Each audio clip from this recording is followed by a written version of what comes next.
अगर आपका अपना भाई आपको धोखा दे दे तो क्या आप उसकी जान बचाओगे? आज की कहानी में एक गरीब भाई ने वही किया और आखिर में ऐसा सच सामने आया जिसने पूरे गांव को रुला दिया। इसलिए इस कहानी को आखिर तक जरूर देखिए। एक छोटे से गांव में दो भाई रहते थे। बड़े भाई का नाम राज था, जो बहुत अमीर और घमंडी था। छोटा भाई मोहन गरीब था, लेकिन मेहनती, ईमानदार और दयालु था। उनके पिता की मौत के बाद सारी संपत्ति दोनों भाइयों में बराबर बांटनी थी, लेकिन लालच में आकर राज ने नकली कागज बनवाकर पूरी जमीन और घर अपने नाम कर लिया। उसने मोहन और उसकी बूढ़ी माँ को घर से निकाल दिया। मोहन ने कोई लड़ाई नहीं की। उसने अपनी माँ का हाथ पकड़कर गांव के किनारे एक छोटी सी झोपड़ी में रहने लगा। गरीबी थी, लेकिन उसके दिल में अपने भाई के लिए कभी नफरत नहीं आई।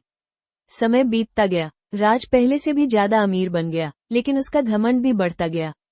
दूसरी तरफ मोहन दिन रात मेहनत करता रहा। वो खेतों में मजदूरी करता, लकड़ियां काटता और अपनी माँ की सेवा करता। पूरे गांव में लोग उसकी ईमानदारी की मिसाल देने लगे। एक दिन अचानक गांव में भयंकर तूफान आया। तेज बारिश, बिजली और आंधी से हर तरफ तबाही मच गई। उसी समय राज अपनी नई कार से शहर जा रहा था। बारिश के कारण सड़क फिसलन भरी थी। अचानक उसकी कार का संतुलन बिगड़ गया और वो गहरी खाई के किनारे लटक गई।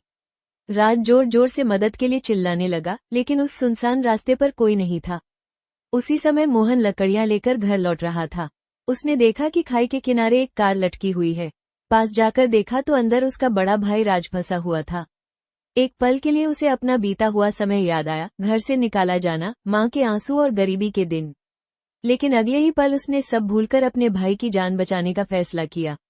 मोहन ने पास पड़ी एक मजबूत रस्सी उठाई, उसे पेड़ से बांधा और अपनी जान की परवाह किए बिना खाई की तरफ उतर गया। काफी कोशिशों के बाद उसने राज को कार से बाहर निकाल लिया। दोनों भाइयों को अस्पताल ले जाया गया। जब राज को होश आया तो उसे पता चला कि जिसकी जिंदगी उसने बर्बाद कर दी थी, उसी भाई ने अपनी जान जोखिम में डालकर उसकी जान बचाई है। ये सुनकर राज फूट फूट कर रोने लगा। उसने मोहन का हाथ पकड़कर माफी मांगी और कहा, भाई, मुझे माफ कर दो। मैंने लालच में आकर सबसे बड़ी गलती की। कुछ दिनों बाद पूरे गांव के सामने राज ने अपनी सारी संपत्ति मोहन के नाम कर दी और कहा, आज से ये सब मेरा नहीं, हमारे परिवार का है। लेकिन मोहन मुस्कुराया और बोला, मुझे जमीन नहीं चाहिए, मुझे सिर्फ मेरा भाई वापस चाहिए। ये सुनकर वहां मौजूद हर इंसान की आंखें नम हो गईं। उस दिन पूरे गांव ने एक बात सीखी, पैसा रिश्ते नहीं खरीद सकता, लेकिन प्यार और माफी टूटे हुए रिश्तों को फिर से जोड़ सकते हैं। अगर आपको ये कहानी पसंद आई हो तो वीडियो को लाइक करें, चैनल को सब्सक्राइब करें और कमेंट में जरूर लिखें, भाई सबसे बड़ा रिश्ता है, दिल।